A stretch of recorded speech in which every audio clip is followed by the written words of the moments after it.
Kooraan masqalaa akkuma maqaa isaatiin bakka itti hoomaan dargaggeessa gomboosii baraasaa fi giddaatti yaa'ee irratti wal ga'ee damaraa damareetii guca suuqee daaraatti deebisu bakka itti afaan hancootee nyaatetti farsoo abbuuqqataa halkan guutuu iyyooshee daree sirbaa buluu ture.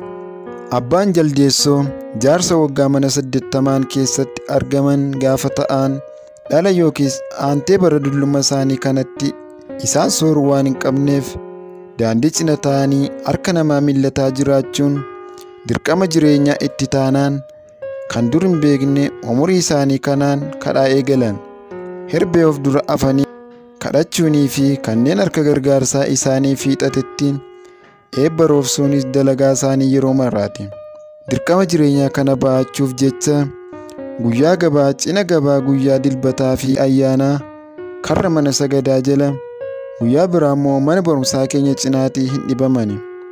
Cina mana jireenyaa keenyatti manni bakka bashannana dargaggoota magaalaa kanaa haa ta'uuf yaadame ijaarsi isaa bara mootummaa dargii jalqabamee xumuramee dhimma yaadameef irra otoo hin oolin akkanumaan gatamee jiru sun abbaa daljeessootiif bakka bultoo ta'eera.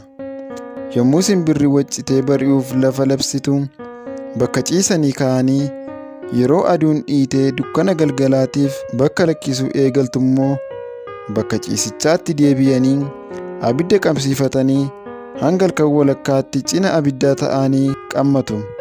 Yeroo tokko tokko jireenya har'a keessa jiran kanatti garaa gubataa jireenya sadoo duraatti dabarsanii yaadaan of duuba galagalanii ilaalaa waan barri isaan goote geerarsaan toora galchu. Baratti mufatanii sagalee onneen dhiirummaa raasuun bara komatu. Abbaan daljeessoo kanaan beeku kutaa tokkoffaa seenuu kiyyaan dura battala na arganitti ofitti na waamanii minminii naa hiixataa Waaqni salgan boorantichaa tiksee si haa guddisu jedhanii maddii bitaa fi mirgaa keessa na dhungatu turan. Anis yommuun alaalatti isaan argu akaakayyuu jechaan itti fiiga ture. Gaafan umurii daa'imummaa keessaa ba'ee jabaataa deemu ammoo bakka minaaminii gorsa na hiixachuu eegalan. Akka abbaa gaarii tokkootti yeroo mara na gorsu.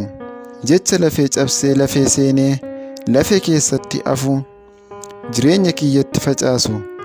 Furmaata biraa dhabee yommuun ijoollummaatti du'a hawwe keessa kolgee dabarsee utubee kan na dhaabees gorsa isaanii kanaadha.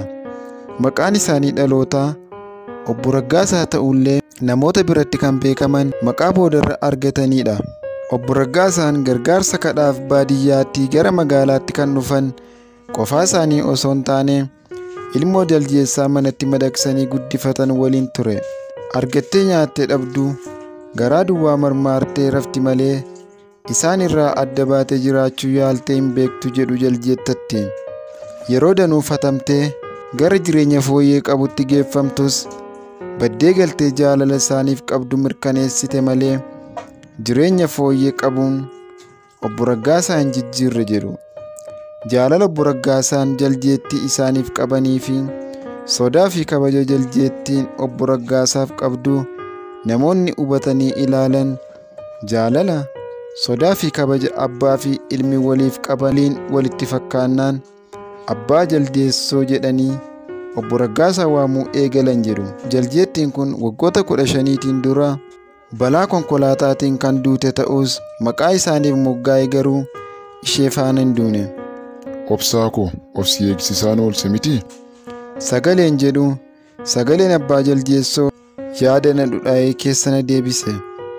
Bakkan taa'ee ka'ee nagaa gaafachaa lakki anumtiyyuu amma dhiyoonas ga'e jedheen utubee teessise. Eeboo isaanii ofitti hirkifatanii yeroo dheeraadhaaf laphee qabatanii erga qufaa turaniitiin booda sagalee ciratanii dubbachuu itti fufan.